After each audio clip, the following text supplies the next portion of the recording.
Today, there are over 8 billion humans walking this planet. We live in crowded cities, quiet towns, mountain villages, and deserts so dry they look like the surface of another world. We carry smartphones, ride trains, drive highways, and stream videos from satellites orbiting above us. It feels like we have always been this powerful and connected. But if you traveled back 10,000 years, the world would look nothing like this one. There were no cities, no writing, no metal, and no governments. Just small groups of hunter-gatherers scattered across a wild and unpredictable earth. And on the edge of an ancient lake in Africa, something happened that no one expected to find. A human skeleton lying face down in the sand with wrists bound and skull shattered. At first it looked like the oldest murder in history, a single tragedy frozen in time. But the more scientists uncovered, the more shocking the truth became. This was not a crime scene. This was a battlefield. A moment where one group of humans turned on another in the earliest evidence of organized violence our species has ever found. Long before kingdoms or armies existed, humans were already fighting for water, land, and survival. The bones from this site reveal the story of children caught in the attack, adults struck from behind, and weapons crafted from stone used with deadly precision. It is the oldest war we have ever discovered, and its message reaches all the way to us. If you listen to these videos to fall asleep, that is exactly why I make them.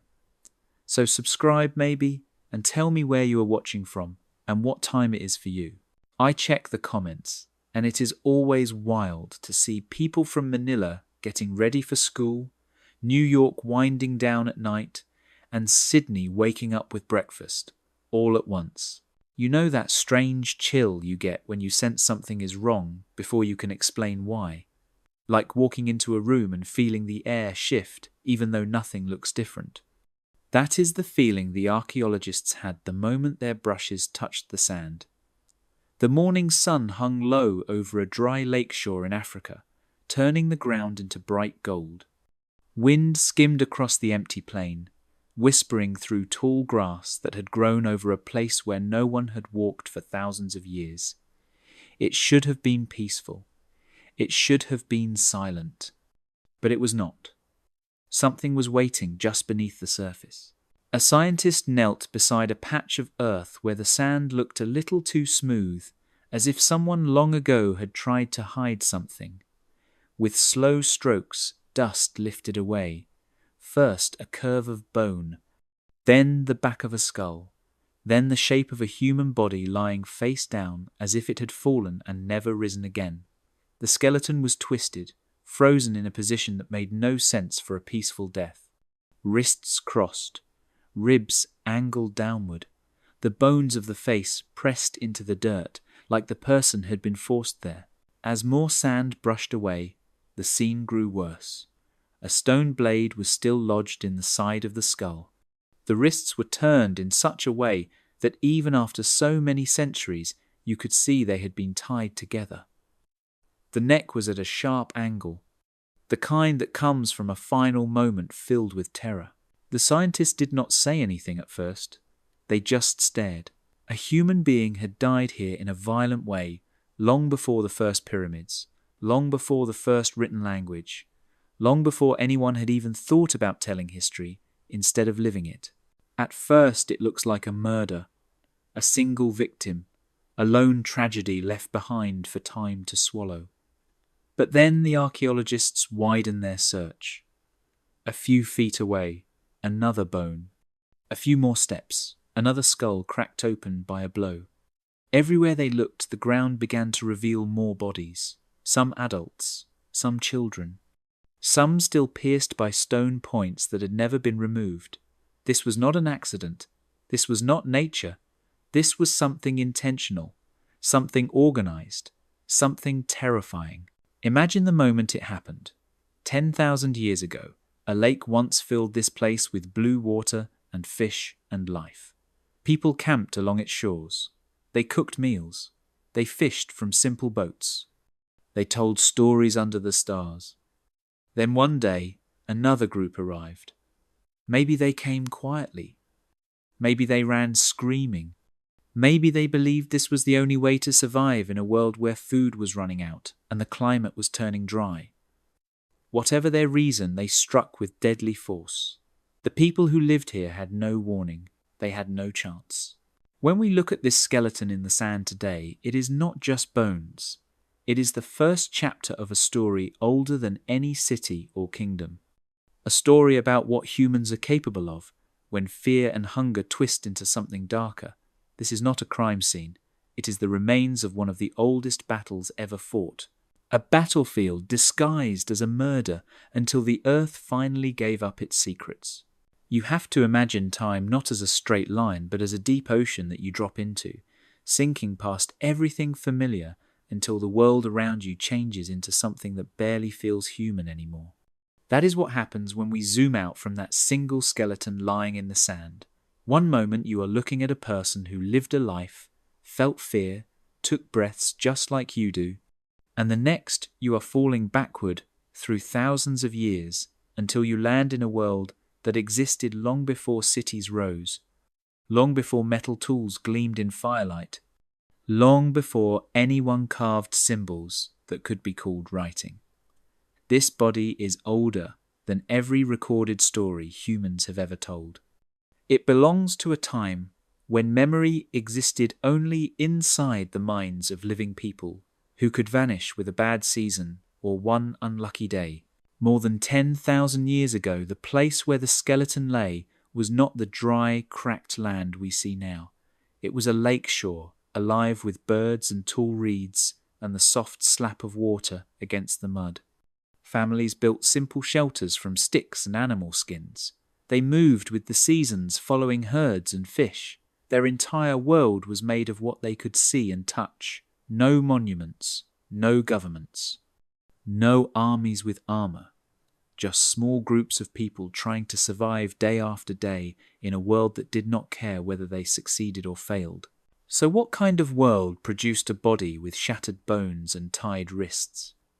Most people imagine ancient humans as peaceful wanderers, living quiet lives close to nature. It is a comforting picture. It makes the past feel soft and harmless, but the truth uncovered in the sand does not match that picture. The injuries on the bones are not signs of a random fight. They are not from an accident or a wild animal. They are deliberate. They point to something much bigger than one person being in the wrong place at the wrong time. They hint at the possibility that this was not the first killing of that day, or the second, or the last. When we look at this body, we are forced to ask questions that shake the stories we like to tell ourselves. If this man or woman died in an attack, who killed them? Was it strangers from far away? Was it a rival group competing for the same water and food? Was it a warning, a revenge act, or the beginning of something none of them had words for? And here is the question that changes everything. Was this murder part of a pattern that deserves to be called war? Not modern war with soldiers in formation, but the earliest form of organized violence between groups of humans. When you pull back far enough, the scene becomes frighteningly clear. This was a world where survival was fragile and resources could disappear with one season of drought. A world where a shrinking lake could turn neighbors into enemies overnight. A world where every group lived with the knowledge that another band of humans might appear at dawn or dusk and decide that the only way to survive was to take what others had. So maybe this skeleton is not simply evidence of a violent death. Maybe it is the footprint of humanity's oldest conflict. A moment frozen in time that reveals the truth we almost forgot. War did not begin with kingdoms or kings.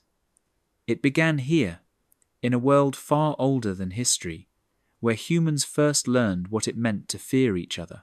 If you want to understand a world that vanished 10,000 years ago, you cannot rely on written records or eyewitnesses. None exist. All you have are bones lying where they fell and the land that swallowed them. But there are people alive today who know how to make the dead speak. They do not use magic. They use science in a way that feels almost magical. Archaeologists, forensic anthropologists, and paleo-environmental scientists arrive at the scene like detectives walking into the oldest cold case on Earth. Each one brings a different skill, and together they turn a silent lakeshore into a story that begins to breathe again. Archaeologists are the first to step into the past. They move slowly, measuring and brushing and recording every detail, because a single misplaced footprint can destroy a clue that waited thousands of years for someone to notice it. They know how to read soil layers like pages in a book. They can look at a scatter of stone flakes and tell if someone was making tools or repairing them. They can study the placement of bones and see whether a person fell, running, or dropped to their knees, or was dragged. To most people, the site looks like a random mix of earth and bone. To an archaeologist, it looks like a paused moment in time, waiting to be unpaused. Then come the forensic anthropologists. They kneel beside each skeleton, as if greeting a person rather than a collection of bones. They study fractures the way doctors study patients. They can tell if a bone snapped because it was struck by a weapon or because it broke long after death. They know the difference between a clean cut from a stone blade and the chaotic cracks caused by scavengers or weather. They can look at a skull and know whether a person died instantly or suffered multiple blows. Embedded stone points tell them where arrows struck and at what angle. Defensive wounds on arms reveal who tried to shield themselves. Every mark is a sentence. Every fracture is a word. The bones are the narrator and the analyst is simply listening. But the story does not stop with bodies. Paleo-environmental scientists step in to rebuild the world that surrounded these people. They study pollen grains trapped in mud. They test microscopic shells left behind by lake creatures. They analyze ancient soot that drifted through the air long before modern smoke. From this, they can recreate the climate and landscape. They can say whether the lake was shrinking or growing. They can tell if drought was tightening its grip. They can explain whether resources were plentiful or disappearing. They show the forces that shaped human decisions long before tools were lifted in violence. When all three fields combine, the result is something that feels like watching time run backward. Modern forensics becomes a time machine, turning scattered bones and silent soil into a vivid picture of life and death. The scientists are not just studying a tragedy, they are witnessing it unfold piece by piece. Through their work, we see that the First War was not a myth, it was real. It left evidence in bone and earth, and now, after thousands of years, its story is finally being told. The first skeleton is shocking enough, but the real horror begins when the archaeologists step back and widen their search. At first, they think the extra bones scattered nearby belong to the same person. A rib here, a femur there, a piece of skull half buried in the dust. But as they clear more and more ground, a pattern forms that turns the entire site into something far darker. This was no isolated death. This was a graveyard created by violence. The camera of the mind moves slowly across the landscape, and what it reveals is a field of the fallen. Another skeleton appears, lying on its side as if the person had tried to curl into a ball for protection. The skull is crushed inward, not by time but by a blow powerful enough to split bone. A few steps away, the remains of another person face upward with arms stretched out. A stone blade still rests deep in their ribs, wedged between bones like it was meant to stay there forever. The archaeologists do not need to guess what caused these injuries. The evidence is loud, even though the world around it is silent. More bodies emerge from the ground. One has broken kneecaps, the kind of damage that suggests the attacker wanted to stop them from running.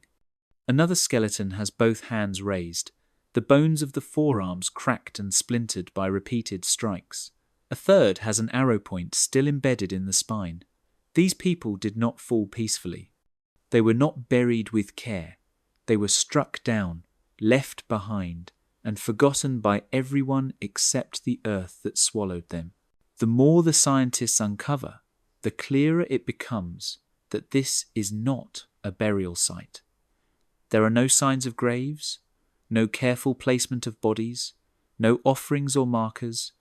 These people were not laid to rest. They were abandoned where they died. Their deaths were sudden, violent, chaotic. The kind of scene you would expect on a battlefield, not in a peaceful lakeside camp. The ground holds a silence that feels heavy, the kind that follows moments of terror. You can almost imagine the attack that created this terrible scene. A calm morning broken by shouts and running feet, spears flashing in the sun, arrows flying from the tall grass. Panic spreading faster than thought, families caught without warning, some running, some fighting back with whatever they had, others trying to protect their children. It would have lasted minutes, maybe less. Yet the impact of that short burst of violence would be frozen in time for thousands of years. What we see now are not just skeletons, they are the final positions of lives ending. They show who fell first, who was surrounded, who tried to flee, and who never saw the blow that struck them. They show the brutality of the moment and the lack of mercy that followed. There is no sign of survivors returning to bury the dead. No one claimed these bodies. No one came back. That silence tells its own story. This was not one unlucky victim. It was not even a small fight. It was a massacre.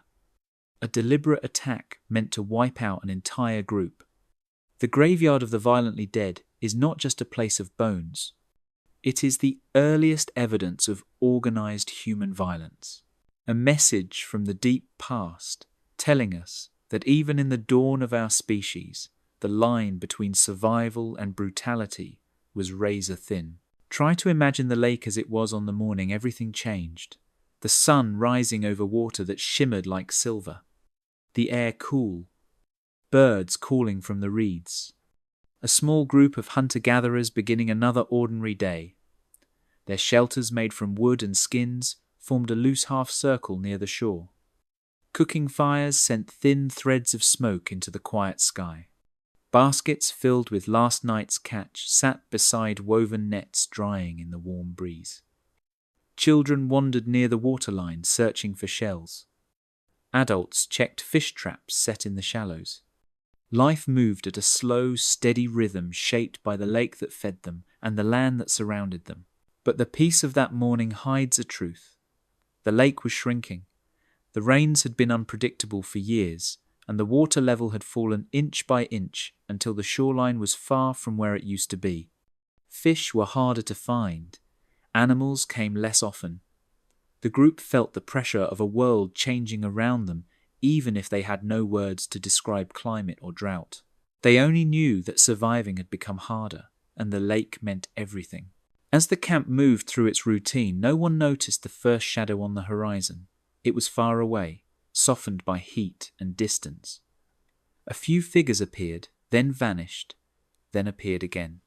Maybe one person in the camp paused for a moment, wondering what they saw.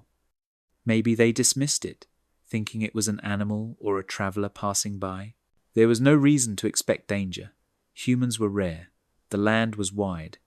Encounters were usually peaceful. Then more figures appeared. Dark shapes moving with purpose. They did not walk in a scattered pattern the way travellers did. They moved in a tight line, a formation, a choice. When the first shout rose from the camp, it was not out of curiosity. It was fear. People dropped baskets. Children froze. Someone grabbed a spear, though they had been meant for hunting, not fighting. The attackers closed in fast. Spears lifted, arrows already drawn. There was no warning signal, no attempt to talk, no demand called out across the wind. The first arrow flew silently, landing with a hard thud into the chest of a man standing near the water. A scream tore through the camp. Then everything shattered at once. People ran in every direction.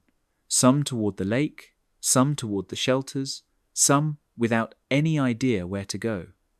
The attackers charged with a force that felt planned. They targeted the adults first, the ones who could fight back. Spears slammed into ribs, clubs struck skulls, arrows rained from behind the front line, hitting anyone who tried to escape. Within minutes, the camp was a storm of dust and panic. A mother shielded her child only to fall as another spear found its mark. A young man sprinted toward the reeds, but collapsed when an arrow struck his spine.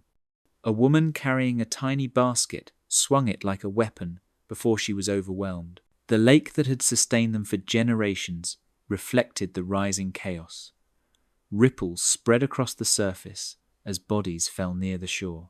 The water darkened in places where it mixed with spilled blood. What had been a peaceful morning turned into something unimaginable.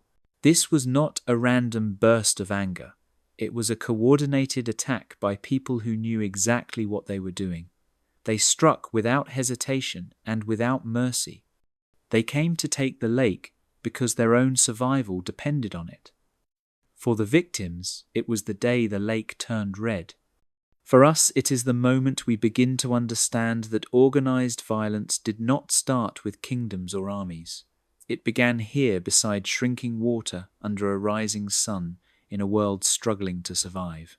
For most of the 20th century, a comforting idea shaped the way people thought about early humans.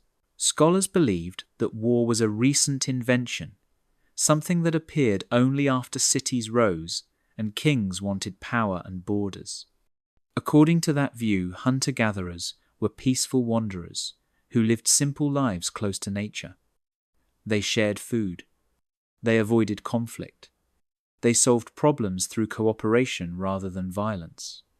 It was a myth that made the distant past look gentle and pure, like a time before humanity learned how to harm each other in organized ways. But myths fall apart when evidence pushes back, and the skeletons at the ancient lakeshore do exactly that. They lie in the dirt with broken skulls and shattered legs and stone blades still stuck in bone. They show injuries that could only have come from a planned attack, not a moment of anger or a personal fight. They show groups of people taken by surprise, overwhelmed, and left where they fell. There is nothing peaceful about it. There is nothing that fits the idea of noble ancient humans who never fought. The truth is harder to accept because it forces us to rethink everything we thought we knew about where violence comes from. The old myth paints war as a creation of civilization, as if humans lived in harmony until someone invented farming or built a wall or formed an army. But when you look at the bodies from 10,000 years ago, the picture changes. These people had no cities and no writing. They had no rulers ordering them to battle. They had no metal weapons or fortified villages. Yet they engaged in violence that was organized, coordinated, and devastating. So, why did scholars once believe otherwise? Part of it was wishful thinking. The idea that humans were originally peaceful makes us feel better about ourselves. It suggests that violence is something we learned and therefore something we can unlearn. Another reason is that the archaeological record is often silent. Bones decay. Sites are rare. If no one finds evidence of conflict, it is easy to assume there was none. But silence is not the same as proof. As new discoveries appeared, the peaceful past became harder to defend. Sites like the one at the shrinking lake show that group violence has roots much older than anyone expected. When resources were scarce and survival was uncertain, different groups did not always share. Sometimes they fought. Sometimes they tried to wipe each other out. The evidence in the ground is clear, even if the story makes us uneasy. This does not mean ancient people were monsters. It means they were human. They cooperated within their groups. They cared for their families. They protected their children. And when they felt threatened, they could also become violent. The same instincts that allowed them to form strong social bonds could twist into fear and rivalry when another group claimed the land or water they depended on. The old myth said, Humans did not do war until civilization arrived. The bones at the lakeside say otherwise. They reveal that war is older than writing and older than metal. It is older than history itself. It rose out of the same conditions that shaped early human life: poverty, hunger, climate pressure, and the desire to protect the people closest to us. This discovery does not erase the good in human nature, but it does remind us that our past is more complicated than the stories we once believed. Bones cannot speak, but they leave messages hidden in cracks and breaks that last longer than any language humans have ever created. When the forensic anthropologists kneel beside the skeletons by the old lake bed, they see things most people would never notice. They trace lines along shattered arms, crushed skulls, and broken legs. Every injury carries a clue. Every fracture is part of a story that was never written down but still survives. One of the first things they notice is where the blows landed. Many of the skulls are struck from behind. The back of the head is smashed inward as if the victims were running or falling or trying to protect someone when the weapon came down. These are not wounds someone receives in a fair fight. They are the marks of people who never saw the strike coming. The scientists can almost imagine it. A person fleeing toward the water, a shadow approaching from behind, a heavy stone weapon raised and brought down with enough force to break bone instantly. Then there are the kneecaps. Several skeletons show knees that were smashed deliberately. The breaks are clean and targeted, not from falling, not from age. Someone wanted to stop these people from escaping. In the world of 10,000 years ago, the ability to run meant life. To destroy someone's knees was to erase their last hope of survival. The scientists know this kind of injury does not happen by accident. It takes aim, it takes strength, it takes intent. The arms tell another part of the story. Many of the bones in the forearms are broken in a way that only happens when someone throws their hands up to block a blow. They show the classic signs of defensive wounds: fractures along the ulna and radius, splintering on the outer edges of the bone. These people did not die peacefully. They fought to survive. They tried to guard their heads. They tried to shield those behind them. But the attackers were stronger, faster, or simply more prepared. It is the combination of wounds that reveals the true nature of what happened. A broken skull alone could be an accident. A smashed knee alone could be a fall. A cracked arm could be a simple misstep. But when all of these injuries appear together across many skeletons, the explanation becomes clear. This was not a series of unlucky moments. This was violence delivered with purpose. This was a group of people overwhelmed and executed. The scientists do not use words like execution lightly, yet the pattern is unmistakable. The victims were disabled, struck from behind, and left on the ground without any sign of burial. Some still had stone blades lodged in their ribs, as if the attackers wanted to make sure no one survived. Looking at the bones today feels like staring at the ghost of a battle frozen in time. The wounds do not fade. They do not lie.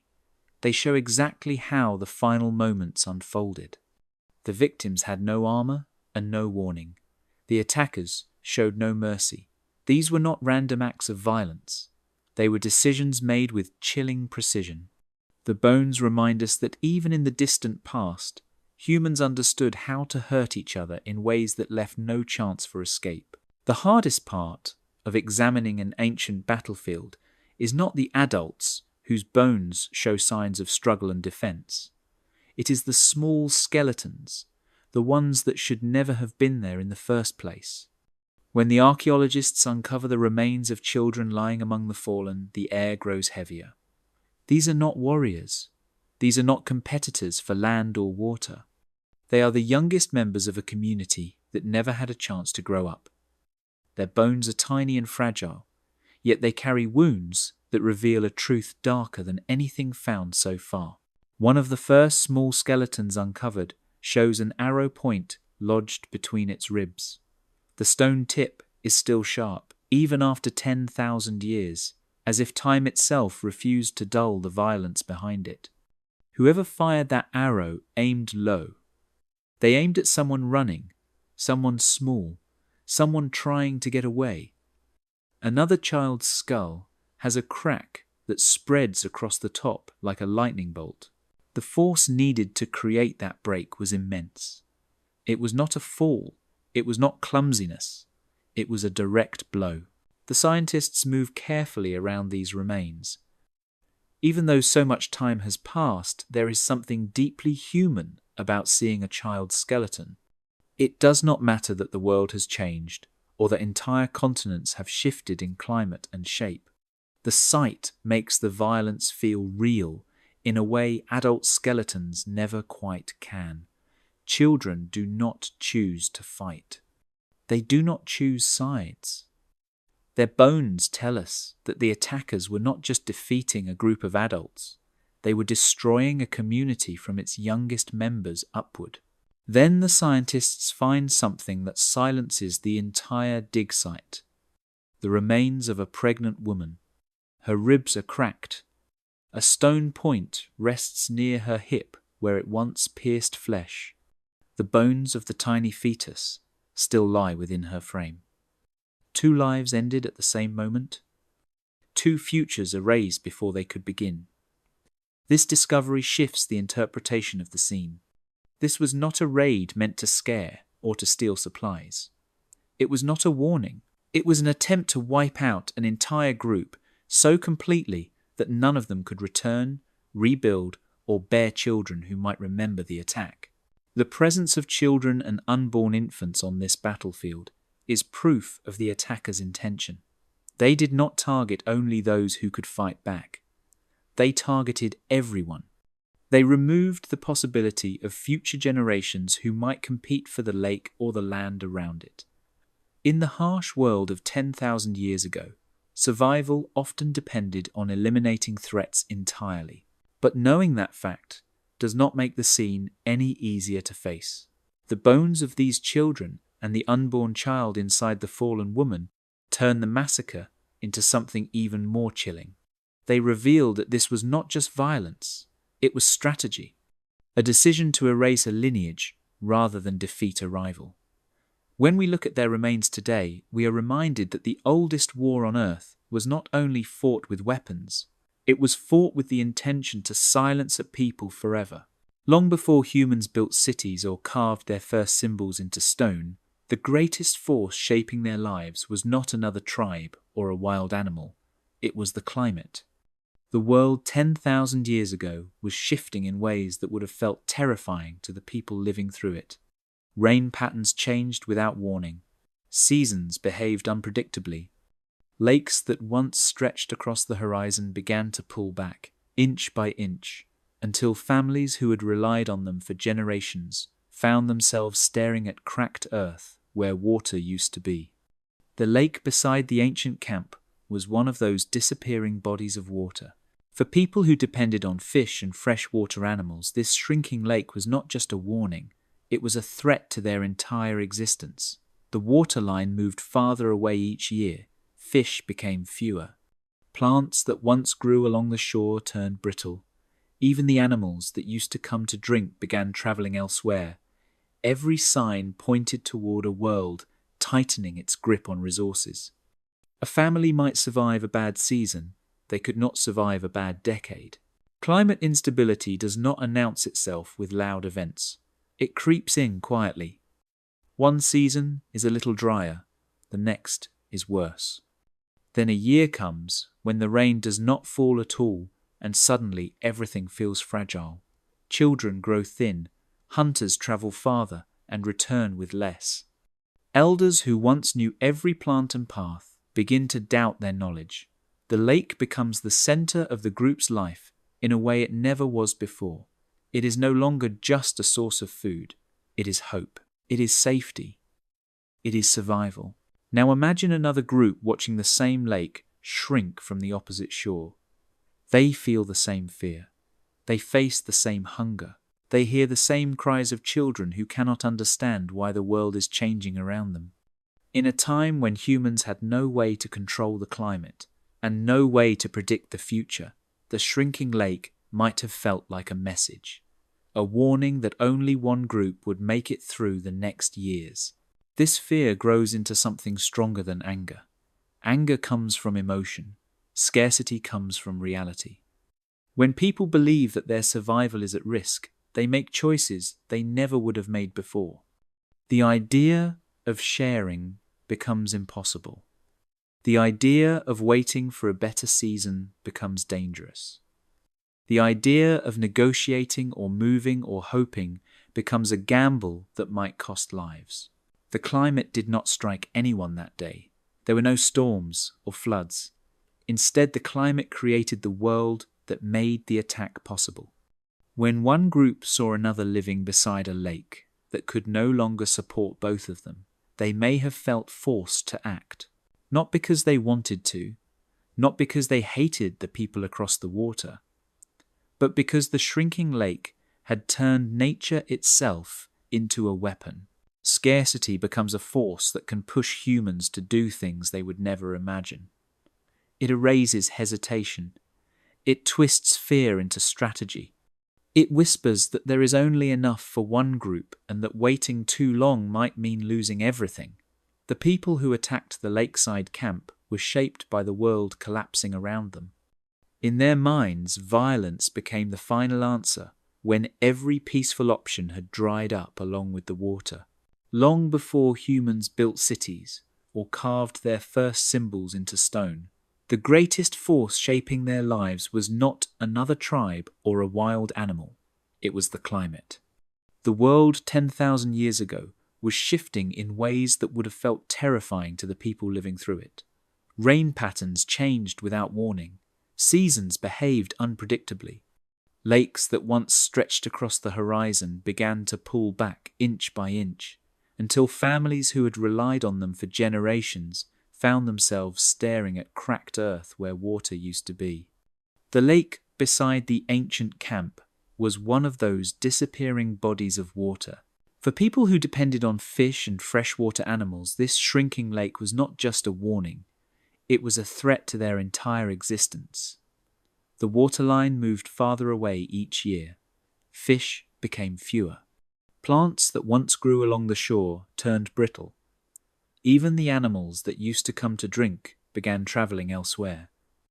Every sign pointed toward a world tightening its grip on resources. A family might survive a bad season. They could not survive a bad decade. Climate instability does not announce itself with loud events. It creeps in quietly. One season is a little drier, the next is worse. Then a year comes when the rain does not fall at all, and suddenly everything feels fragile. Children grow thin. Hunters travel farther and return with less. Elders who once knew every plant and path begin to doubt their knowledge. The lake becomes the center of the group's life in a way it never was before. It is no longer just a source of food. It is hope. It is safety. It is survival.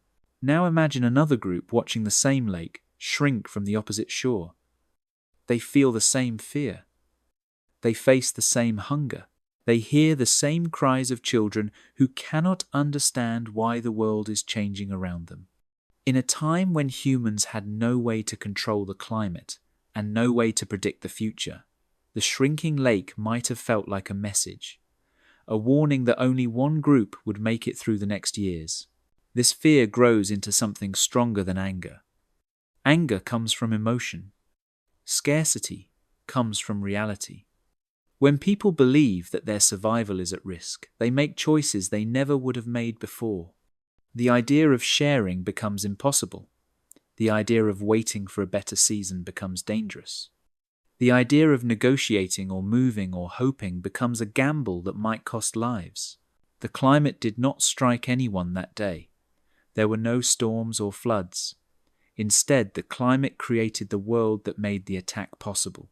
When one group saw another living beside a lake that could no longer support both of them, they may have felt forced to act. Not because they wanted to, not because they hated the people across the water, but because the shrinking lake had turned nature itself into a weapon. Scarcity becomes a force that can push humans to do things they would never imagine. It erases hesitation. It twists fear into strategy. It whispers that there is only enough for one group and that waiting too long might mean losing everything. The people who attacked the lakeside camp were shaped by the world collapsing around them. In their minds, violence became the final answer when every peaceful option had dried up along with the water. When most people hear the word war, they imagine soldiers marching under flags, giant walls being defended, metal swords clashing, and kings shouting orders from high platforms. But none of those things existed 10,000 years ago. There were no flags to rally around. There were no cities to conquer. There was no written language to declare battle. Yet humans were already capable of something much older and much simpler than the wars we picture from history books. They were capable of repeated organized violence between groups, and that alone is enough to fit the real definition of war. To understand this, you have to look at what makes a conflict a war in the first place. It is not about fancy armor or giant armies. It is about intention. It is about planning. It is about one group deciding that another group must be harmed or removed for them to survive. If people gather weapons, choose a moment to strike, move together with purpose, and direct violence toward another community, then that action is not random. It is structured, it is coordinated, it is war in its earliest form, even if the world had not yet invented the word for it. The scene at the ancient lakeshore fits this perfectly. The attackers moved as a group. They struck at dawn when their targets were least prepared. They aimed at adults first and then children, which means they planned to break the entire community. They left no survivors who could rebuild or seek revenge. The patterns of injuries across the bodies show that blows came from specific directions and at specific moments. This was not a wild clash where people stumbled into a deadly fight. It was a deliberate and organized massacre carried out with a goal. This is what makes the site so important. It shows that humans did not wait for civilization to learn how to wage war. They did not need walls or training or metal weapons. All they needed was fear, hunger, and the belief that another group stood between them and survival. Those simple ingredients were enough to create something terrible long before anyone carved battle scenes into stone. The war before words was different from modern conflict. There were no long campaigns, no sieges, no written treaties. Instead, there were sudden strikes shaped by necessity. If a group needed water or land, they acted quickly and brutally. War was not about power or glory. It was about staying alive in a world where resources were shrinking and nature was unpredictable. Humans had to protect their own people, and sometimes the only way they saw to do that was to destroy others. Looking at the bones today, we can see the blueprint of the earliest warfare. The smashed skulls from behind show that the victims were caught off guard. The broken arms show they tried to defend themselves.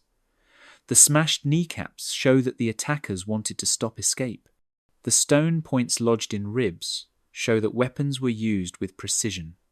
These clues prove something uncomfortable but undeniable. War existed even when language had no word for it. The massacre at the lake is not just a tragedy. It is evidence that war is older than history itself. It grew out of the same instincts that make people cooperate with their own group. It rose from fear and competition long before metal or writing or kingdoms shaped the world. And when we look at it now, we are not just seeing a crime.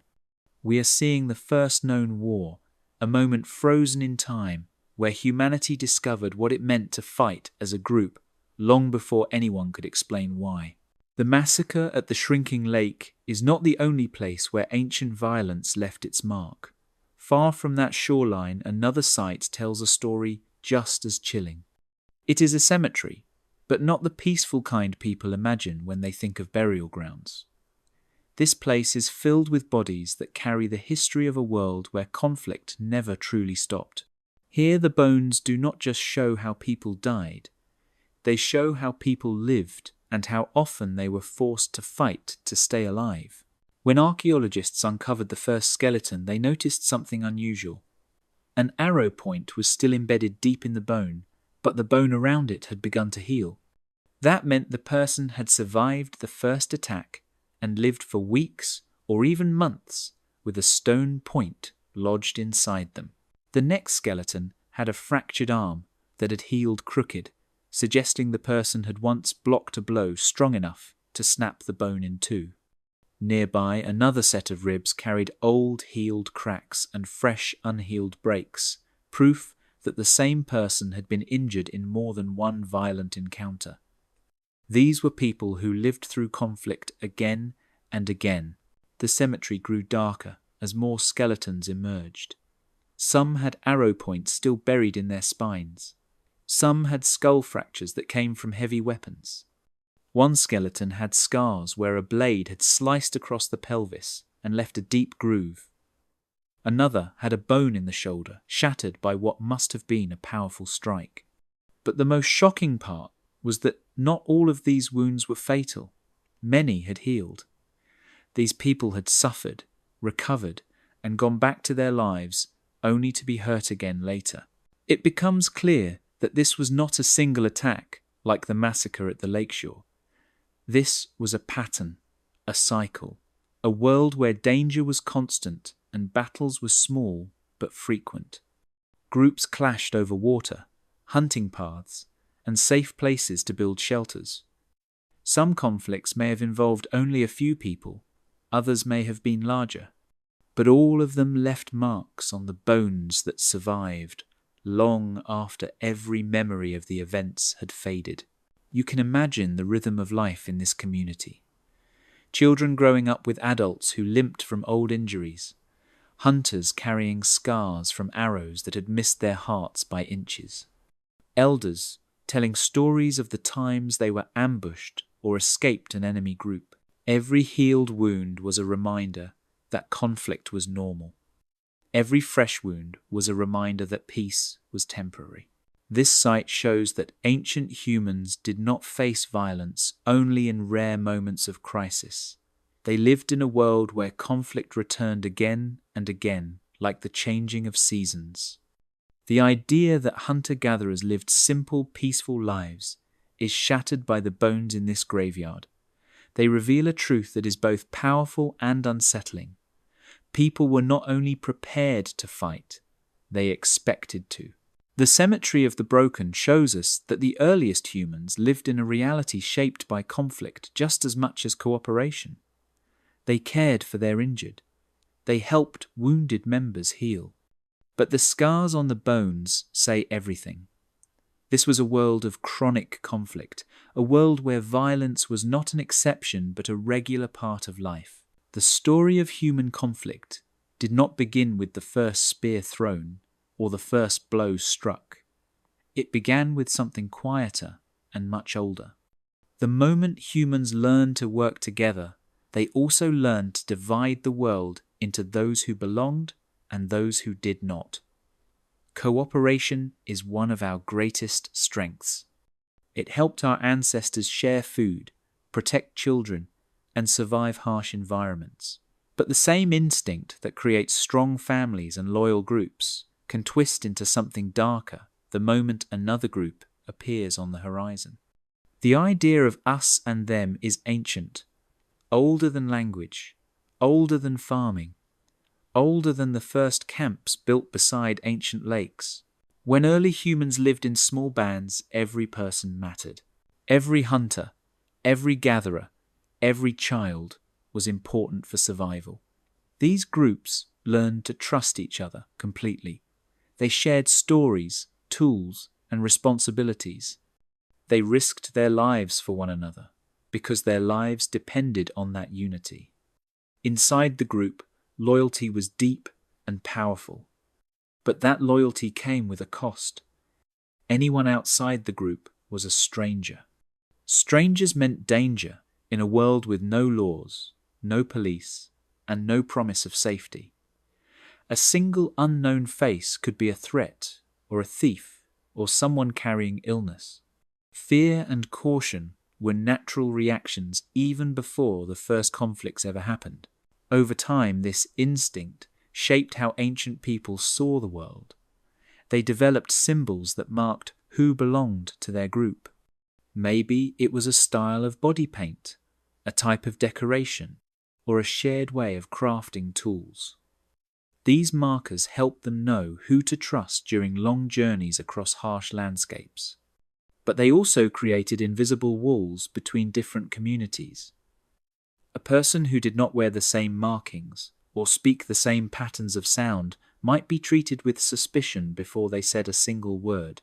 Once conflict began between two groups, the memory of that violence lasted far longer than the event itself.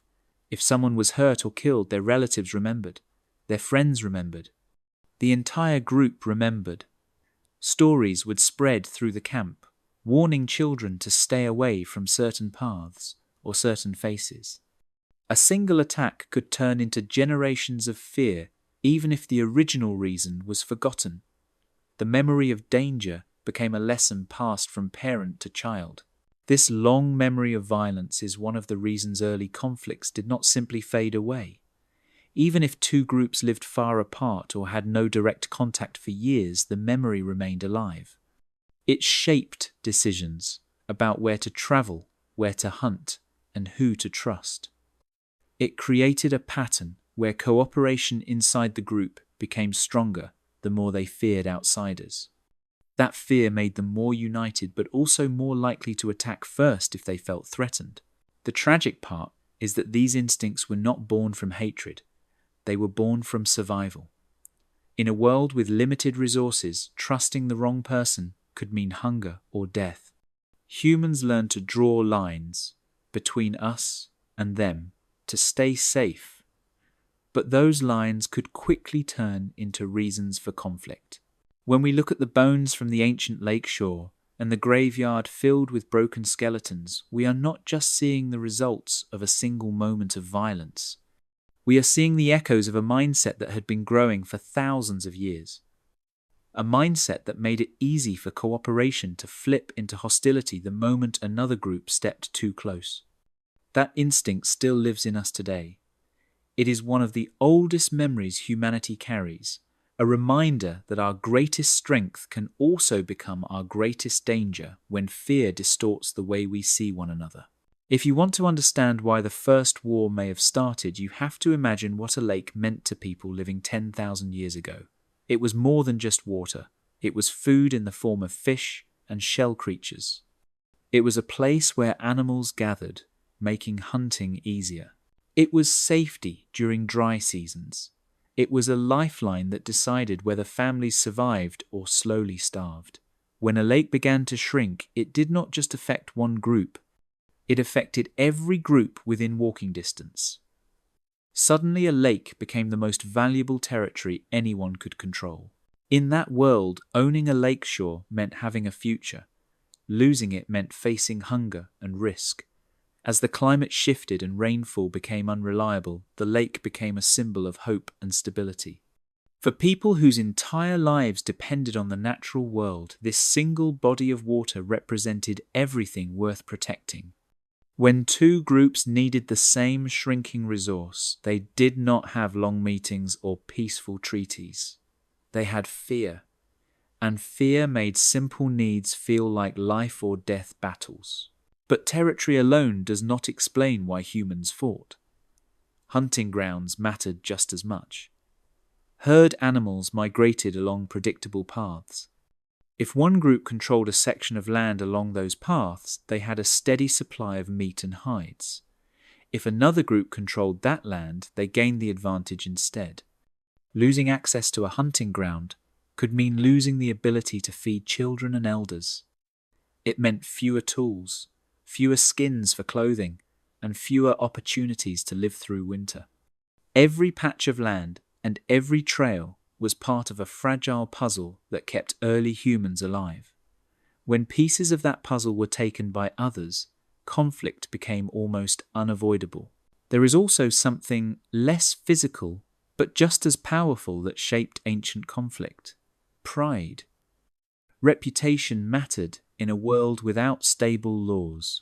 If a group appeared weak, they risked being pushed aside by stronger groups. If they allowed others to take resources without fighting back, they sent a message that they could be targeted again. This kind of reputation pressure existed long before written history. People understood that their survival depended not only on their skills, but also on how others saw them. A group known for defending their land fiercely was less likely to be challenged.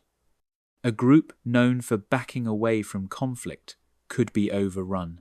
The First War may have been built from all three forces coming together at once. Territory offered survival. Water offered certainty.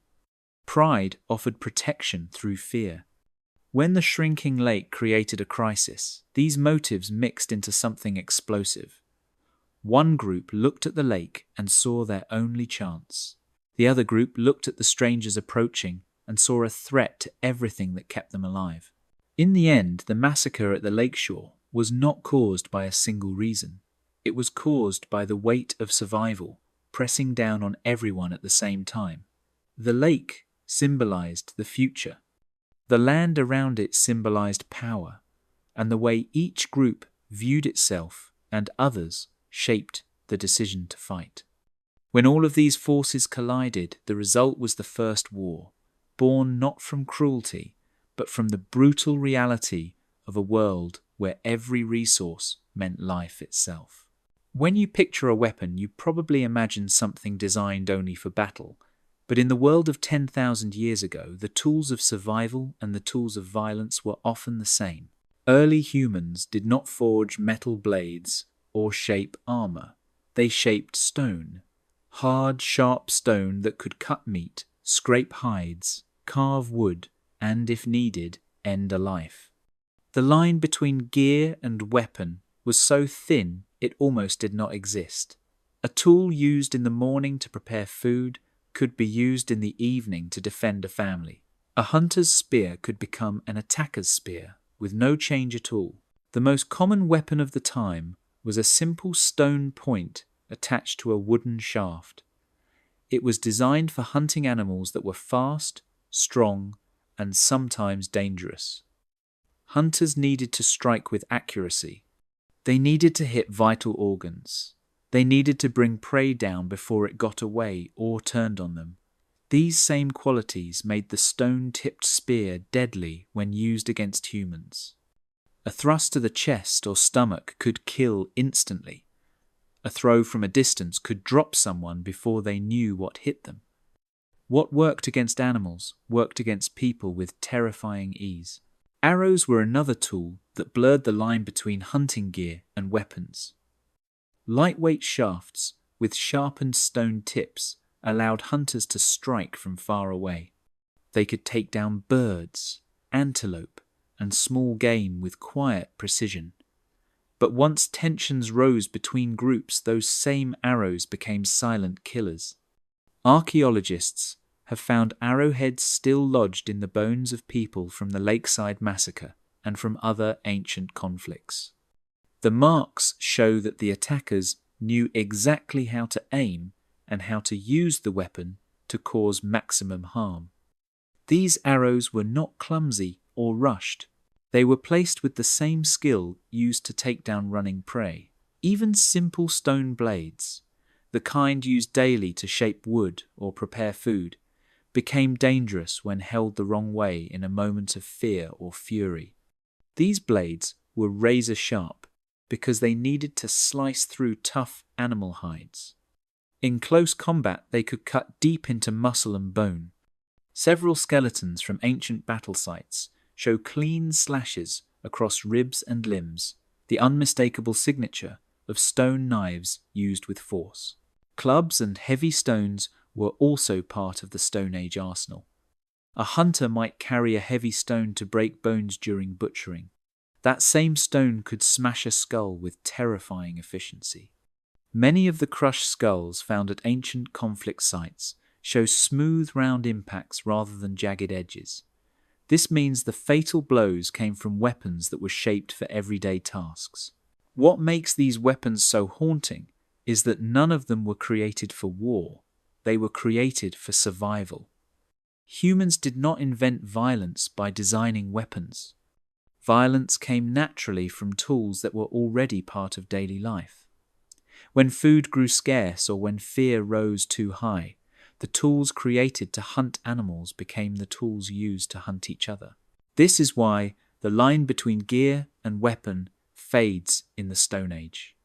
Every tool carried the potential for violence, even if that was not its purpose. A world filled with sharp edges and heavy tools meant a world where conflict could turn deadly in seconds. The weapons of the Stone Age were not crafted in forges or stored in armories. They hung from belts, leaned against shelters, and rested beside cooking fires. They were always within reach, waiting for the moment when circumstances pushed someone to use them in ways no one wanted, but everyone understood. Long before humans built armies or drew battle plans in the dirt, they were already learning how to fight as groups. Violence did not stay simple for long. It evolved as humans learned from each encounter, watching what worked and what failed.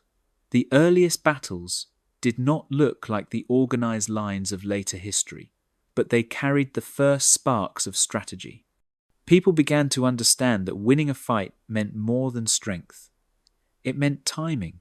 It meant planning. It meant using the land and the moment to their advantage. That is how violence slowly transformed into war. Ambush was one of the first tactics humans mastered. In a world without walls or armor, surprise was everything. If a group knew where another group gathered water or hunted animals, they could watch from the distance and wait. When the moment was right, they rushed forward with speed and force, striking before their targets could react. Many skeletons from ancient conflict sites have wounds that show they were attacked from behind, a clear sign that the victims were caught off guard. Ambush turned a risky fight into something almost certain. It replaced chaos with control. Encirclement was another strategy that appeared early. Instead of rushing in from one direction, attackers learned to spread out and close in from multiple sides. This trapped their enemies and prevented escape. It was a primitive version of surrounding an army, but it worked for small groups just as well as it would work for larger ones thousands of years later. The cracked kneecaps found at the lakeside massacre hint at this tactic. People were targeted specifically to stop them from running, showing that the attackers understood the value of controlling the field of battle. Targeting non-combatants was a tactic that revealed just how strategic early violence became. If the goal was not only to defeat a rival group but to erase them completely, then children, elders, and pregnant women became targets. This was not random cruelty. It was a calculated decision meant to remove the possibility of future retaliation. The remains of children and unborn infants found at these sites show that the attackers understood the long-term effects of eliminating the next generation. It is a painful truth, but it shows how early humans thought about power and survival in ways that went far beyond a single moment of violence. These tactics show us that the evolution of ancient conflict was driven by necessity. When resources became scarce and danger grew, people did not just fight harder, they fought smarter. They learned which approaches gave them an advantage and repeated those choices until they became part of the hidden rules of early warfare. These unwritten strategies spread through memory and experience long before anyone formed a professional fighting force. Planning is what turned violence into war. The attackers at the shrinking lake did not stumble into a fight. They prepared. They discussed timing. They sharpened weapons. They decided who would lead the first strike and who would move around the sides. They chose dawn because it offered confusion and fear. When we look at the bones and the patterns they form, we see the earliest battle lines drawn not in maps but in actions. Humans learned tactics because tactics meant survival. The evolution of these ideas laid the foundation for everything that would come later. Every battle in history carries echoes of these first choices made by desperate people on ancient shores. When people imagine war, they usually think of what it destroys. But in the ancient world, it also created something powerful inside the groups that survived. Conflict did not just tear communities apart. It also pulled them closer together. It forced them to trust each other more deeply than before. It turned ordinary bonds into something stronger, something shaped by fear, grief, and the need to protect one another. This is war's dark gift, the strange way violence can create unity, even as it spreads pain across the land. In small hunter-gatherer groups, every person mattered. When danger approached, there was no army to hide behind, no fortress to retreat into. Survival depended on the people standing beside you. That meant loyalty was not a choice, it was a lifeline. When groups were attacked, or when they lost loved ones to ambushes or raids, they reacted by drawing closer. They shared food more willingly. They taught skills more urgently. They protected children with greater care because every child represented the future of the group. When enemies appeared over the horizon, that unity became the shield that kept them alive. Violence also shaped how people viewed each other inside their own circles. Someone who stood strong during a raid gained respect. Someone who risked their life to protect another became a hero in the stories told around the fire. These stories bonded the group. They reminded everyone of their shared struggles and victories. They helped build a common identity that grew stronger with each threat they faced. Even the memory of lost members brought people together. Grief was shared, and shared grief created a deeper sense of belonging. But war's dark gift came with a shadow. The same unity that held groups together also fueled revenge. When someone was killed, the anger did not fade quickly. It lived in the memories of the survivors. It shaped the way they looked at strangers. A child who grew up hearing stories of an uncle killed in an ambush, or a sister taken during a raid, would carry that anger into adulthood. They would be more cautious, more suspicious, maybe even more aggressive toward outside groups. Revenge became a cycle. One attack led to another. One death sparked retaliation. The unity forged inside the group made them willing to fight again because they believed they were protecting their people and honoring their ancestors. The stronger their bonds grew, the deeper the division between us and them became. This division carved invisible borders across the landscape long before actual borders existed. In this way, conflict shaped the earliest social structures.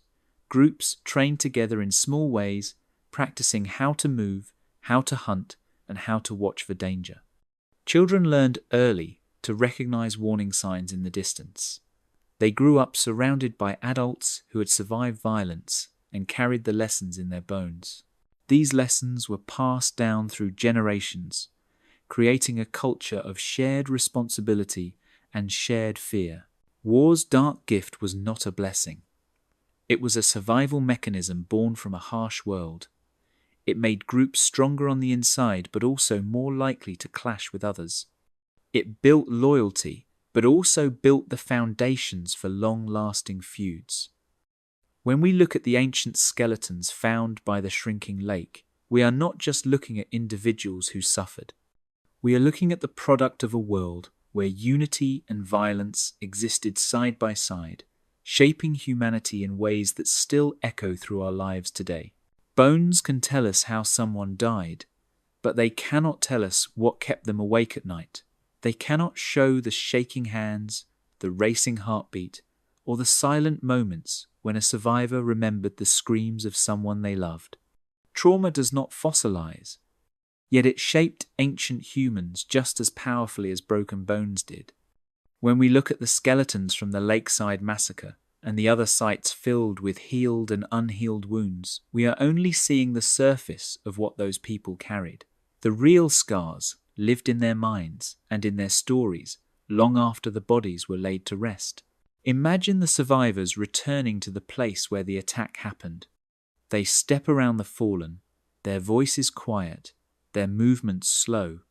Children cling to adults because they sense something terrible has happened. Those who saw the violence cannot describe what they felt with perfect clarity. They can only relive fragments. The sound of arrows slicing through the air, the crack of bone, the cries for help. These moments replay in their minds for years. They become memories too heavy to speak out loud, but too painful to forget. To cope with these feelings, ancient humans turned to the only tools they had: stories and rituals. Around nighttime fires, elders told tales of danger and bravery. Some stories warned children not to wander far from camp. Others honored those who died protecting their families. The stories were shaped by trauma, even if the people telling them did not have a word for it. Every retelling softened the raw emotion, but kept the lessons alive. Rituals formed as well. Maybe survivors placed certain stones near the bodies, or sang songs to guide their spirits. Maybe they avoided the site entirely, believing it carried dark memories or dangerous spirits. Fear transformed into cultural habits. Children were taught not to go near a certain river bend or not to sleep without the fire burning. These behaviors were rooted in trauma, but over time they became tradition. Trauma also shaped how groups viewed strangers. After surviving an attack, many people grew more cautious. They watched the horizon with sharper eyes. They slept in tighter circles. They built their shelters in places that offered better visibility or easier escape routes. Some of these changes protected them from future danger. Others simply reflected the fear that lingered after the violence ended. Generations later, children would grow up hearing stories about the day the lake turned red. They would not feel the terror themselves, but they would inherit the emotions secondhand. They would sense the weight in their parents' voices and the seriousness in their warnings. Trauma passed from one generation to the next without leaving any mark on their bones. This kind of emotional inheritance shaped human behavior for thousands of years. It influenced where people settled, how they trusted others, and how quickly they prepared for conflict. It created invisible maps of danger in their minds, maps drawn not from geography but from memory. Even when the climate improved or rival groups moved away, the fear stayed alive in stories and rituals. Bones can show us broken arms, shattered skulls, and arrow points lodged in ribs. They can prove that violence happened. But they cannot show the nightmares, the silent tears, or the long nights spent wondering if the attackers would return. They cannot show the lessons whispered to children, or the rituals created to ease fear. Trauma shaped early humans in ways no fossil ever could. It lived in their minds, their stories, and the traditions passed down long after the wounds had healed. Long before humans carved symbols into stone or painted scenes on cave walls, they relied on stories to carry their memories forward. A skirmish was not just an event, it was a lesson, a warning, a memory that refused to fade. When a group survived an attack, they did not let the moment disappear into silence. They retold it again and again until the details sharpened into something larger than life. This is how a single moment of violence slowly transformed into myth.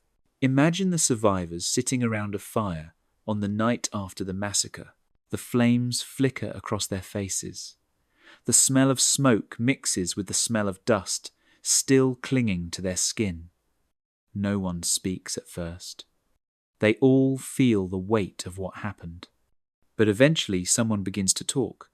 Maybe it is an elder who watched the attackers appear from the horizon. Maybe it is a young hunter who tried to defend a child. Their voice is unsteady at first, then steady as the others lean in. They describe the fear, the shadows moving behind the reeds, the sudden rush of noise. They tell the story because speaking it aloud helps them understand it. Night after night, the story is told again. Each time it changes a little. Each teller remembers different details. One describes the sound of arrows hitting the ground. Another remembers the screams. Another focuses on a brave act that saved a few lives. These details become anchors of meaning. Children, listening to the stories, learn where danger lies. They learn how quickly peace can crumble. They learn that strangers approaching the water might not come in peace. As the seasons change and the group moves to new hunting grounds, the memory travels with them. It becomes a warning passed to the next generation. Be careful near open land. Never trust figures who move silently. Watch the waterline at dawn. The younger ones do not fully understand what happened, but they absorb the message. The world is dangerous, and you must be prepared. Generations later, the details of the event begin to blur. The story is no longer about a specific attack. It becomes a tale about a monstrous group that rose from the lake, or spirits who punished those who wandered alone. The attackers from the real event become shadowy figures in the mythic version. Their faces fade, their weapons become symbols, their motives become supernatural. What began as a skirmish turns into a legend meant to scare children away from danger or to teach lessons about loyalty and caution. This transformation is natural. Humans use stories to understand fear. When something traumatic happens, the mind wraps it in imagery and meaning, so it feels less chaotic. Early humans did not have written records or maps to guide them. They had stories, so they poured their memories into tales that lasted longer than any bones. Even today, myths from around the world echo this pattern. Stories of enemy spirits in the woods, tales of creatures that come at dawn, lessons about strangers who cannot be trusted. These may all trace back to ancient conflicts like the one at the shrinking lake. The memories that shaped these myths were real even if the details changed. The shift from skirmish to story shows how humans transformed raw fear into something teachable. A violent moment that could have been forgotten became a warning carried forward through generations. It protected future children. It shaped culture. It became part of the identity of the group. Stories were the first shields humans ever made. Shields not of stone or wood, but of memory, meaning, and the lessons carved into the minds of everyone who listened. Long before humans carved symbols into stone or painted scenes on cave walls, they relied on stories to carry their memories forward. A skirmish was not just an event, it was a lesson, a warning, a memory that refused to fade. When a group survived an attack, they did not let the moment disappear into silence. They retold it again and again, until the details sharpened into something larger than life. This is how a single moment of violence slowly transformed into myth. Imagine the survivors sitting around a fire on the night after the massacre. The flames flicker across their faces. The smell of smoke mixes with the smell of dust still clinging to their skin. No one speaks at first. They all feel the weight of what happened, but eventually someone begins to talk. Maybe it is an elder who watched the attackers appear from the horizon. Maybe it is a young hunter who tried to defend a child. Their voice is unsteady at first, then steady as the others lean in. They describe the fear, the shadows moving behind the reeds, the sudden rush of noise. They tell the story because speaking it aloud helps them understand it. Night after night, the story is told again. Each time it changes a little. Each teller remembers different details. One describes the sound of arrows hitting the ground. Another remembers the screams. Another focuses on a brave act that saved a few lives. These details become anchors of meaning. Children listening to the stories learn where danger lies. They learn how quickly peace can crumble. They learn that strangers approaching the water might not come in peace. As the seasons change and the group moves to new hunting grounds, the memory travels with them. It becomes a warning passed to the next generation. Be careful near open land. Never trust figures who move silently. Watch the waterline at dawn. The younger ones do not fully understand what happened, but they absorb the message. The world is dangerous, and you must be prepared. Generations later, the details of the event begin to blur. The story is no longer about a specific attack. It becomes a tale about a monstrous group that rose from the lake, or spirits who punished those who wandered alone. The attackers from the real event become shadowy figures in the mythic version. Their faces fade, their weapons become symbols, their motives become supernatural. What began as a skirmish turns into a legend meant to scare children away from danger or to teach lessons about loyalty and caution. This transformation is natural. Humans use stories to understand fear. When something traumatic happens, the mind wraps it in imagery and meaning so it feels less chaotic. Early humans did not have written records or maps to guide them. They had stories, so they poured their memories into tales that lasted longer than any bones. Even today, myths from around the world echo this pattern. Stories of enemy spirits in the woods, tales of creatures that come at dawn, lessons about strangers who cannot be trusted. These may all trace back to ancient conflicts like the one at the shrinking lake. The memories that shaped these myths were real, even if the details changed. The shift from skirmish to story shows how humans transformed raw fear into something teachable. A violent moment that could have been forgotten became a warning carried forward through generations. It protected future children. It shaped culture. It became part of the identity of the group.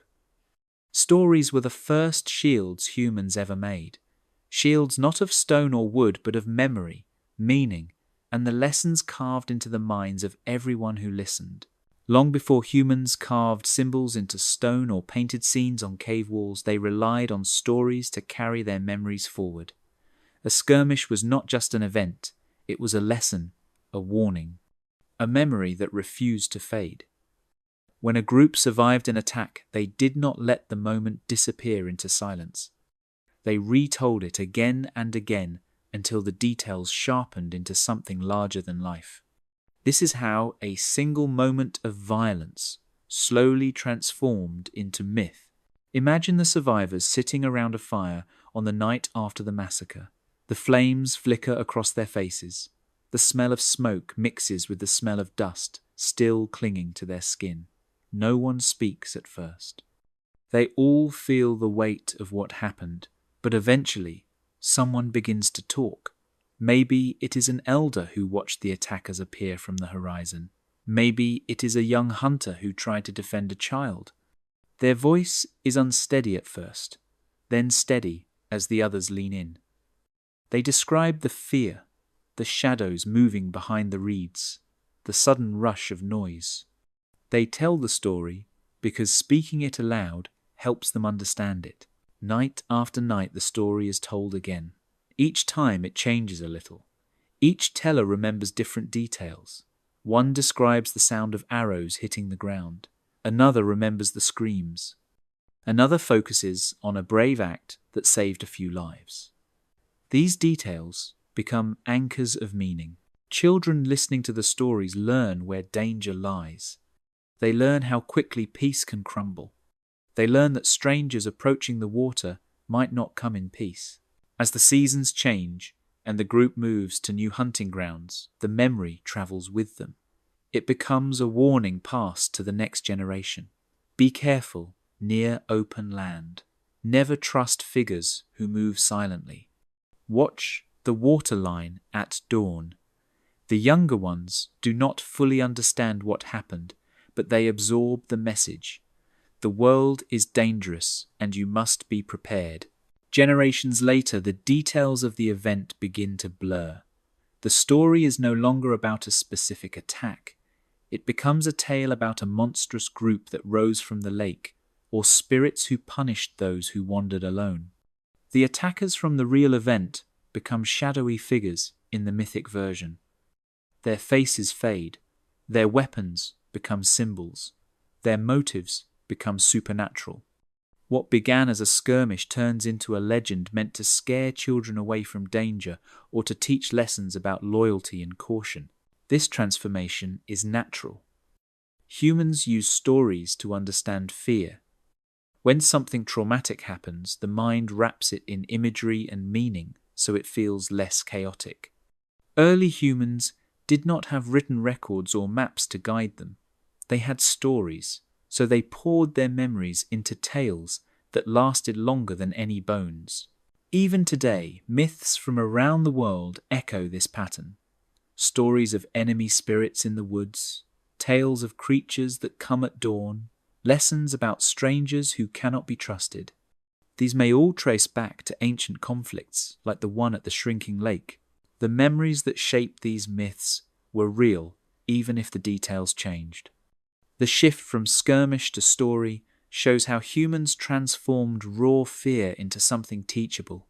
A violent moment that could have been forgotten became a warning carried forward through generations. It protected future children. It shaped culture. It became part of the identity of the group. Stories were the first shields humans ever made. Shields not of stone or wood, but of memory, meaning, and the lessons carved into the minds of everyone who listened. When you compare the ancient lakeshore battlefield to the wars happening in the world today, the differences seem enormous at first. One side used stone points and wooden spears. The other uses drones, missiles, and machines powerful enough to level entire cities. One took place beside a shrinking lake under an open sky. The other happens across continents with technology that our ancestors could never have imagined. But when you look deeper, the motives behind both kinds of conflict feel hauntingly familiar. The tools have changed, but the reasons have barely shifted at all. The people who attacked the lakeside camp were not fighting for glory or political power. They were fighting because they believed their survival depended on it. Their world was collapsing around them as the climate changed and resources became scarce. Food was running out, water was disappearing. Tension rose as fear spread through their group. When they saw another community living by the same lake, they saw a threat to their future. Their leaders convinced them that if they did nothing, they might starve. So they acted first. They struck before the other side could grow stronger. This logic still exists today, even though our world looks completely different. Modern wars often begin with the same fears. Countries worry about losing access to water, oil, or land. Leaders claim another group is becoming too powerful. People fear that their way of life is at risk. Even with satellites and diplomacy and global trade, the hidden engine behind many modern conflicts is the same pressure our ancestors faced beside that shrinking lake: scarcity, fear, the belief that someone else has what you need to survive or succeed. The weapons used today only make these motives more dangerous. A stone spear can kill one person at a time. A modern missile can wipe out an entire neighborhood. A drone can end a life without the attacker ever seeing the victim, but the decision behind the weapon is the same. A human being chooses to strike because they feel threatened or because they are told that their group must come first. There is something chilling in realizing that the First War and today's wars share the same emotional roots: loyalty to your own people, suspicion of outsiders, the fear of losing resources, the desire to protect your family. These instincts once helped small groups survive harsh environments. Now they influence nations with millions of people and weapons far more destructive than anything made of stone. But there is another similarity that is easy to overlook. Just as ancient conflict created trauma that shaped stories and rituals for generations, modern wars leave behind emotional scars that last long after the fighting ends. Survivors carry memories that cannot be measured or recorded, Families retell stories of loss. Children inherit fears they do not fully understand. Trauma does not fossilize, but it travels, shaping the future in ways we sometimes fail to recognize. The lakeshore battlefield reminds us that war is not something new or something created by technology. It is something woven deeply into human history. But it also reminds us that humans fought because they felt they had no other choice. Today we do have choices. We have communication, knowledge, and ways to share resources across the world. We are not trapped by the ancient instincts that once controlled our ancestors. When we compare the oldest battlefield to modern ones, we see that even though weapons have changed, the heart of conflict remains painfully similar. The challenge for us now is to break a pattern that began 10,000 years ago beside a dying lake. We can recognize the instincts we inherited and choose not to let them control us. The past shows us where war began. The present decides whether it continues. Human instinct is a strange thing. It can push us toward conflict when we feel threatened, but it can also pull us toward cooperation when we see a chance to survive together. The same minds that planned ambushes at the shrinking lake were also capable of forming alliances, trading with strangers, and sharing knowledge across groups. Even in prehistory, people were not trapped by violence. They made choices, and those choices sometimes led to peace instead of war. If you look closely at the archaeological record, you find signs of cooperation scattered between the signs of conflict. Stone tools found far from their original sources show that groups traded materials across long distances.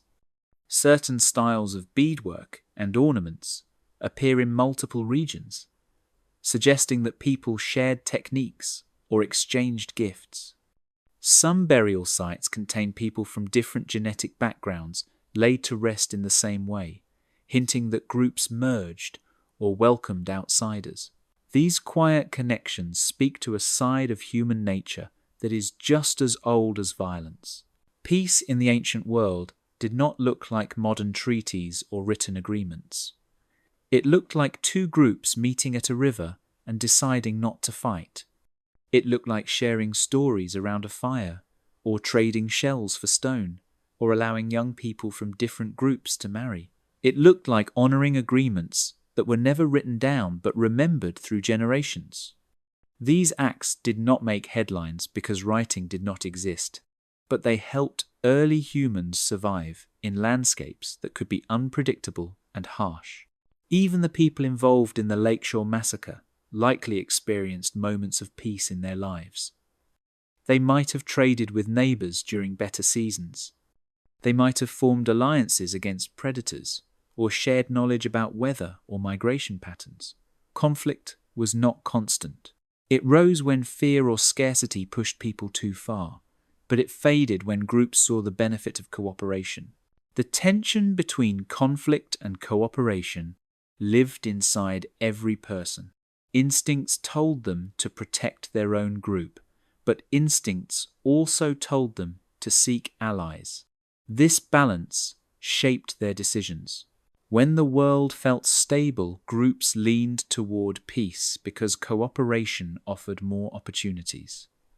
When the world felt unstable, fear pushed them toward conflict because danger made trust harder to give. What makes this important for us today is that we share the same instincts. We feel loyalty toward our groups and fear toward outsiders, but we also feel curiosity, empathy, and the desire to connect. Our ancestors used these instincts to survive, and we use them to build societies. The difference now is that we have the ability to reflect on our choices. We can see our instincts for what they are, and decide when to follow them and when to rise above them. The massacre at the lake happened because fear overshadowed cooperation, but countless peaceful moments in prehistory happened because people chose connection instead of conflict.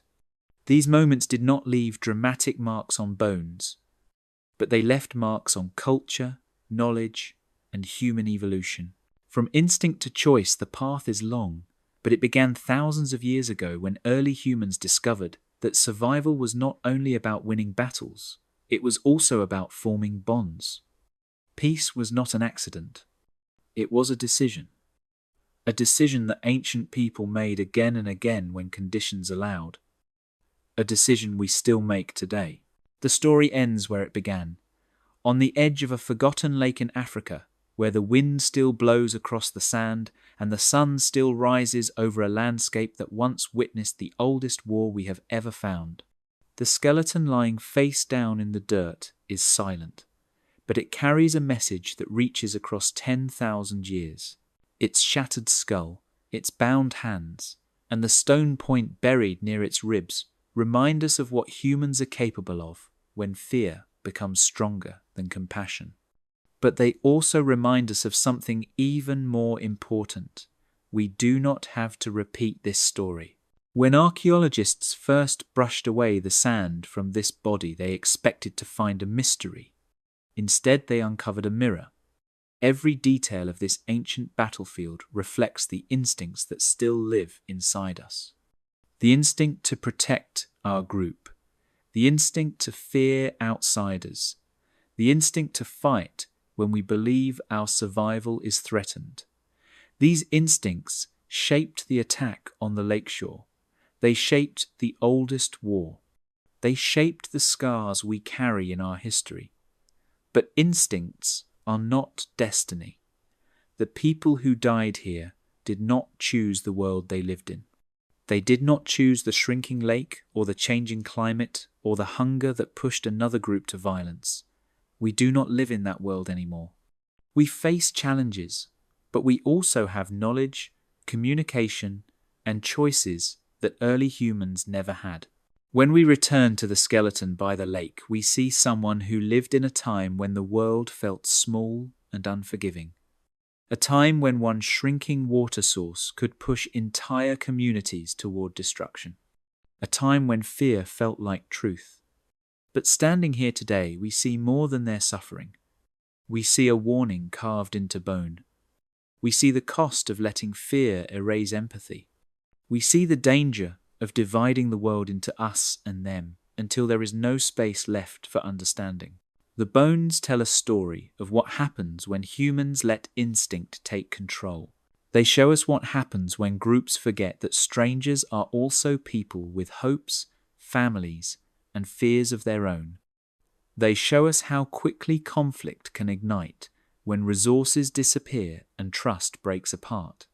But they also show us that this path was never inevitable. Even in prehistory, groups made peace. They traded, they cooperated, they merged, they helped each other survive harsh seasons. Those moments did not leave dramatic marks on the ground, but they shaped the future just as much as conflict did. We are the result of both kinds of ancestors, the ones who fought and the ones who forgave. Because of that, we have the ability to choose which path defines us now. The skeleton by the lake cannot speak, but if it could, its message would be simple. Learn from us. Do better than we could. The oldest battlefield on Earth is not just a tragedy frozen in time. It is a reminder that even though conflict is part of our past, it does not have to shape our future. We are no longer trapped by shrinking lakes or limited tools. We can communicate across the globe. We can solve problems that once destroyed entire communities. We can choose to see others not as threats, but as people just like us. The skeleton in the sand is not asking for pity. It is offering wisdom. It tells us that war began long before flags or nations, but that understanding can end with us. The story began beside a dying lake. It does not have to end the same way.